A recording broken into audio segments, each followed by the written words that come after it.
हम साथ में भी तो जीत निकाल सकते हैं, साथ में ब्रीफकेस ले लेंगे, साथ में कैश इन कर लेंगे, क्या दिक्कत है? नहीं, तुझे ऐसा नहीं करना, ऐसा नहीं करना। देख देख जरा, हारने के बाद और पागल हो गया है लगता है। कुछ कहना है तुझे मेरे से? अबे गिरबान पे हाथ कैसे लगाया मेरे? सच बताऊं तो ये जो गुब्बारा है, इसको मैंने जिंदगी में कभी नहीं देखा। ये तेरा बच्चा तो नहीं है? तेरे इस बेटे को जरा मैं रिंग में ABCD सिखा दूं? हाँ हाँ, कोई नहीं, इस पागल को रिंग में दबाते हैं आज। बाकी जेकब मैं कह रहा था, वो साथ साथ वाला। हाँ हाँ ठीक है, तुम अपने मैच को पहले देखो यार, मैं जरा अपना कुछ काम करके आता हूँ। यार आमीन। तो दोस्तों, काफी सारी अंडर परफॉर्मिंग स्मैकडाउन और रॉ के बाद में एक अच्छी स्मैकडाउन हमें देखने को मिली। कई स्टोरीज को नई डायरेक्शन दी गई और कई स्टोरीज को आगे बढ़ाया गया। नमस्ते दोस्तों, कैसे हैं आप सब? आपके साथ है तोमर साहब। आप देख रहे हैं WWE फटाफट, जहां मिलेगी आपको रॉ और स्मैकडाउन की अपडेट्स फटाफट। So let's roll in. क्योंकि शुरुआत करती है बियंका बेलेर, आते ही उनकी नियोमी के साथ में बहस हो जाती है। लॉजिकली उनकी बहस होनी भी चाहिए, क्योंकि जेड कारगिल के साथ जो भी नियोमी ने किया वो बिल्कुल गलत था। वहीं बहस इतनी बढ़ जाती है कि नियोमी फिर बियंका को भी तोड़ने की बात करने लगती हैं। लेकिन फिर जेड कारगिल और नया जैक्स वहां पे आ जाती हैं और फिर वुमेन्स का एक और मनी इन द बैंक को क्वालिफाई करने का मैच स्टार्ट हो जाता है, जिस मैच को जीत के नियोमी अब आगे जा चुकी हैं। अब मैच के अंदर कलाबाजियां दिखाने के लिए भी तो कोई चाहिए। फिर जेसी मेटियो का मैच होता है R-Truth के साथ, जिसको 2 मिनट में जेसी जीत के निकल लेते हैं। फिर R-Truth को वो लोग और तोड़ने लगते हैं, लेकिन वहाँ पे जिमी ऊसो आ जाते हैं उनको बचाने के लिए। फिर दोस्तों डेमियन प्रीस्ट भी वहाँ पे आते हैं और बताते हैं कि अब उनका नेक्स्ट क्या है WWE में। जब से मैंने ड्रू को हराया है, मैं तब से खुल के सांस ले पा रहा हूँ। सड़क पे किसी की लड़ाई हो जाए तो निपटारा हो ही जाता है, लेकिन मैं और ड्रू यहाँ बहुत ज्यादा लड़े हैं। लेकिन हमने अपनी लड़ाई को सही ढंग से एक जंग बनाया, और इस जंग में मैंने उसको कॉन्चेर्टो मार के उसकी टाट को उसके घर सुला दिया बढ़िया ढंग से। लेकिन अभी भी टीवी पे तो सुन ही रहा होगा, वो जितना भी सुन पा रहा होगा। मैं उसको बता दूं, मेरा मन उससे अभी भी नहीं भरा, लेकिन जो लड़ाई तूने मुझे दी ड्रू मैकिंटायर, मुझे अच्छी लगी। अब अगला क्या है, डेमियन प्रीस्ट के लिए उसकी बात करनी ही नहीं है, क्योंकि मैं जब से स्मैकडाउन पे आया हूँ तब से मैं यही कह रहा हूँ कि मैं यहाँ आया हूँ सिर्फ और सिर्फ चैंपियनशिप जीतने। इस लड़ाई के चलते मनी इन द बैंक तो मेरे से मिस हो गया, लेकिन मेरी आंखें अभी एक चैंपियन पे अटकी है, जिसके बारे में आप सबको तो पता ही है, जेकब फाटू। जेकब तू सही बंदा है, मैंने तेरी मेहनत देखी है, मैं रिस्पेक्ट देता हूँ तुझे, बहुत बढ़िया। लेकिन जो मुझे नहीं पसंद है वो है तेरे आसपास घूमते अंजर पंजर। कभी ना कभी तो हम आमने सामने आएंगे, लेकिन अगर तेरे अंजर पंजर ने कुछ भी किया तो मेरे हाथ का वो भी खाएंगे, और फिर मैं बनूंगा चैंपियन। तभी दोस्तों वहाँ पे जेकब उनके सामने आ जाते हैं। जो एटीट्यूड अभी जेकब फाटू कैरी कर रहे हैं वो अभी उनपे बहुत अच्छे से सूट कर रहा है। मतलब बंदे में फुल एटीट्यूड है, लेकिन जनता का फुल सपोर्ट चल रहा है जेकब फाटू के साथ। वैसे तो WWE को जेकब वर्सेस ड्रू की स्टोरी लाइन चलानी थी, लेकिन ड्रू को हो गई इंजरी, इस वजह से डेमियन प्रीस्ट को एक और मौका मिल गया है कुछ करने का। भाई आज जो हमने प्लान बनाया था उसी पे चलना, ठीक है? हम पक्का जीतेंगे, बस मेरी बात सुनना। हाँ मैं संभाल लूंगा। संभाल नहीं लूंगा बे, वो एलिस्टर ब्लैक हर हफ्ते मेरे मुंह पे 10 नंबर का जूता मार के गया है, और मैंने भाई अपना चांस सेक्रीफाइस करके तुझे दिया है ताकि तुझे मौका मिल पाए, समझा कि नहीं? मैं 2 बार मनी इन द बैंक जीत चुका हूँ, दोनों बार कैश इन करके जीत गया, इसलिए तुझे मौका दिलवा रहा हूँ, समझा? ताकि हम वो ब्रीफकेस जीत जाएं। कौन हम? देख मैं ही सब करवा रहा हूँ। हाँ ठीक है, तू सब करवा रहा है, तूने मेरी मदद की, लेकिन तुझे किसी ने बोला नहीं ये सब करने को। मैं यहाँ अपने टैलेंट की वजह से हूँ। मैं बेकार से बेकार दिन भी बढ़िया काम करता हूँ, लेकिन फिर भी हम हैं मेलो डाउन मिस ऑसम।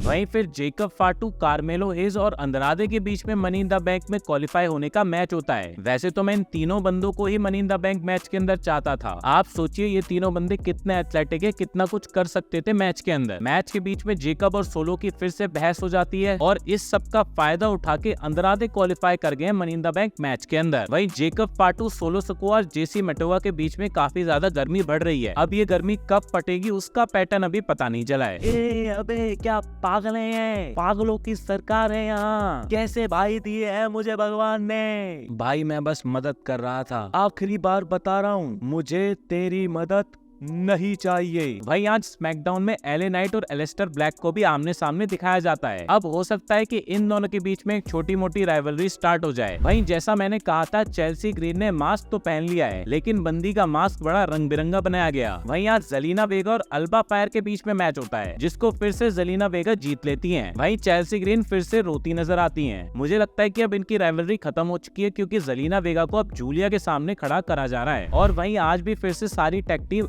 आ जाती हैं रिंग में। और सच बताऊं तो इस टाइम पे इनसे बढ़िया टैग टीम डिवीजन कहीं पे हो ही नहीं सकता। हालांकि उनके ऊपर एक इलॉजिकल सा अटैक करने के लिए व्हाइट सिक्स आ जाते हैं, लेकिन सच बताऊं तो अगर इन लोगों का मनी इन द बैंक का मैच हो जाए तो उस मैच में पता नहीं कितने ही OMG मूवमेंट बना सकती है WWE। वहीं आज एक और टैग टीम का मैच होता है लॉस गार्जा बर्टो का रे फिनिक्स और इवेंस के साथ में, जहाँ पे ईथन पेज भी आए हुए होते हैं। मैच में एस्कोबार की बॉडी देख के रेफरी डिस्ट्रैक्ट हो जाती है और लॉस गार्जा मैच निकाल लेते हैं ईथन पेज की मदद से। फिर दोस्तों कोडी रोड्स रिंग में आते हैं। तो दोस्तों किस बारे में बात करोगे? क्या बात करें इस बारे में कि कितने सारे लोग यहाँ आए हैं, या बात करनी है रेसलमेनिया 41 के बारे में? रेसलमेनिया 41 के बाद मैं घर गया, थोड़ा उदास हुआ, फिर मुझे खुद पे डाउट होने लगा। तो मैंने अपने दोस्त से पूछा, क्या मैं एक अच्छा चैंपियन बना रहा भाई? और उसका जवाब हाँ या ना नहीं था। उसका जवाब था कि मैंने रिंग के अंदर और रिंग के बाहर बहुत से बैटल लड़े। फिर मैंने सब सोचा जो मेरे साथ पिछले साल हुआ। एजे स्टाइल्स ने रिटायरमेंट का धोखा कर मुझे तोड़ा, मेरे दोस्त केविन ने मुझे धोखा दे के तोड़ा, वहीं वो फाइनल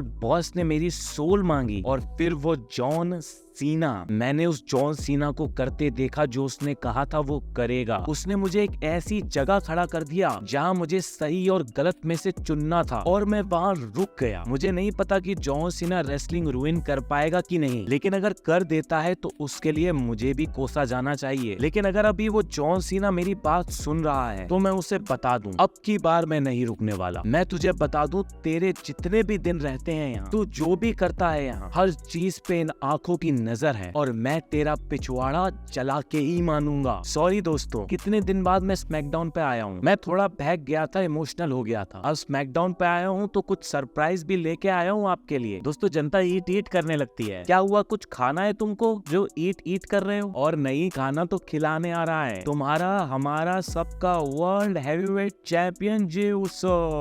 और जैसे ही जे उसो रिंग में पहुंचते हैं वहाँ जॉन सीना आ जाते हैं। माइक दे मुझे, म्यूजिक कट कर। मैं बहुत दुखी हूँ देख के कि प्रोफेशनल रेसलिंग के सबसे बड़े रोतड़ू यहाँ रिंग में खड़े हैं। तू मेरी कॉपी है और कुछ नहीं, समझा? और तू भी जॉन सीना बनने की कोशिश में ही है। तुम साले मेरी इतनी कॉपी करते हो कि दिमाग खराब हो जाता है। तुझे मेरे जैसा फेम चाहिए, तुझे मेरे जैसा पैसा चाहिए, मगर दोनों को कुछ ना मिलने वाला, क्योंकि तू कुछ ज्यादा ही उतावला है और तू बहुत आलसी है। इस WWE में एक ही और बंदा है जो हसल, लॉयल्टी और रिस्पेक्ट का हकदार है, और पैसा और फेम दोनों उसके पास हैं। तुम दोनों बच्चों सुन लो, मेरा पार्टनर भी आया है यहाँ पे। लोगन पॉल का स्वागत करो साहब। फिर दोस्तों लोगन पॉल भी वहाँ पे आके खड़े हो जाते हैं, और जितनी स्टार पावर उस टाइम पे रिंग में थी, उस टाइम पे क्राउड की आवाज बहुत ज्यादा बढ़ गई थी। अरे क्यों चिढ़ रहे हो? क्योंकि लोगन पॉल तुम्हारे सारे फेवरेट रेसलर्स से ज्यादा अच्छी रेसलिंग करता है। लोगन पॉल को कुछ पैसों की टेंशन भी नहीं है, उल्टा वो तुम्हारी किस्तें निपटवा रहा है अपने ब्रांड के प्रमोशन से। सब लोग यहाँ तुम्हारा सर्कस देखने नहीं आए, कई लोग यहाँ जॉन सीना को देखने आए हैं, तो कई लोगन पॉल को। अरे अरे क्यों रो रहे हो बे? मैं साला पानी पे भी चल के दिखा दूं तो तुम लोग बोलोगे अरे कोई भी चल ले, तैर के दिखा। जॉन सीना भी अब सच बोलने लगा है, सच तुम्हारे सामने है। तुम बेवकूफ हो। ये एक मूवमेंट है जहाँ लोगन पॉल और जॉन सीना साथ में खड़े हैं, और तुम सब अपनी वही घटिया जिंदगी जी रहे हो। लेकिन ये मूवमेंट तो तुमको देखने को मिला, लेकिन इस मूवमेंट में भी एक दिक्कत है, वरना ये परफेक्ट हो जाता अगर यहाँ एक WWE चैंपियन के साथ में एक और WWE चैंपियन खड़ा होता। अगर ये सैटरडे नाइट मेन इवेंट में कोडी रोड्स तेरी मदद को नहीं आता। तुम दोनों ही ऐसे हो, तुम दोनों को सब कटोरी में भर के चाहिए, क्योंकि खुद तुम्हारे कुछ बस की नहीं है। ये नेपोटिज्म के चौधे ये देख कैसे बन रहे हैं, लेकिन सेल्फ मेड मैन 5 साल पहले किसी ने सोचा नहीं होगा कि मैं WWE में रेसलिंग करूंगा और टैग टीम करूंगा WWE के सबसे बड़े सुपरस्टार के साथ। मेरा वक्त अब आ गया है। इसने बताया इसका वक्त अब खत्म होने वाला है, फिर मैं इस जगह का पाप बनूंगा। तो कोडी और जे,